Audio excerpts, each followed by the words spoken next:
अगं आब्बा भाऊ, घरच्यांनी वैरणीला पाठवलं आणि हे पायाचं काय होऊन बसलं. लाडक्या मला वाटलेलं आज दिवसाची सकाळ म्हणजे आपली सोन्याची सकाळ आहे. कशाचं त्याच्या आईला दिवस उगवायला धारा काढाय बसवलं ना. अगं आब्बा भाऊ, तुम्हाला सांगण्या नादात इकडे सगळी मशीनच अडकून बसली. मशीन काय इकडे माझं आयुष्य अडकून बसलंय. त्याच्या आईला कवा जातो एकदा कॉलेजला असं झालंय. आणि आमच्या आजी साहेबांना काय सकाळ सकाळ पसारा आवडत नाही आणि त्यात फुलांची जरा मला कमीच भासत होती आणि त्यात मी अजून वाढ केली. तर आजीबाई म्हणते ते कुत्र्या तू जातोय का नाही लवकर कॉलेजला. तुम्ही असली कामं लावल्यावर कवा कॉलेजला जायचो. काय बाबा माझ्या नशिबात कॉलेज यंदा लिहिलंय का नाही माझी मलाच काय कळना. जाऊ द्या म्हणलं, आपल्या अंग मस्तीमुळे आपण कॉलेज बुडवलंय. आणि तसं म्हणाय गेलं तर तुम्ही पण बुडवलंय का नाही मला कमेंट बॉक्स मध्ये सांगा. आणि बुडवलंय तर किती दिवस बुडवलंय. बुडवायचं राहिलं बाजूला, इकडे शॅम्पलच दुधाची पार सांडून टाकली. आता म्हणलं चेअरमन यायच्या अगोदर हितनं पहिलं आलो आणि जाता जाता दर्शन करू. ती म्हणजे आपल्या गणपती बाप्पा हेच त्याच्या आयला बघा. प्रत्येक वेळेस माझ्या संगत असं का होतंय माझी मलाच काय कळत नाही. आणि काल आमच्या इकडे लय पाऊस पडल्याला ना. आता म्हणलं वैरणीला चालत जाण्यापेक्षा ट्रॅक्टरच घेऊन जाऊ.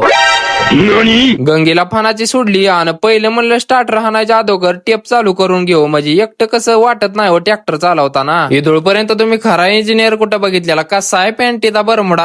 त्याच्या आयला इंजिनिअरिंग घेतली म्हणलं कुठं तर फायदा झाला पाहिजे. आणि वैरणीला आलं की पहिली सरी कुठली आपल्याला जवळची पडती हे बघण्याच्या नादात आगा बाबा निस्त्या रे गाड्या भाई यहाँ पे क्या हो रहा भाई. आणि जेव्हा वैरणीला सुरुवात केली का नाही काच काच एका मागा एक बिंड काढून ठेवलं ना. आता कसं आहे म्हणलं दणका. कशाचा दणका, माझा दणका होऊन बसलाय. मोकार ट्रॅक्टर लांब लावून ठेवलाय. आणि आयुष्यात कवा नियम बसणार नाही तेवढा नियम आपला हिथं बसणार. आणि तरी म्हणतोय टावेल कुठं गेलाय. पार अंगाचा भोंगा झाला. सगळी कुस का कुस माझ्या अंगात गेली ह्या मकवानाची. रोम रोम भाइयों, सिस्टम पार देंगे.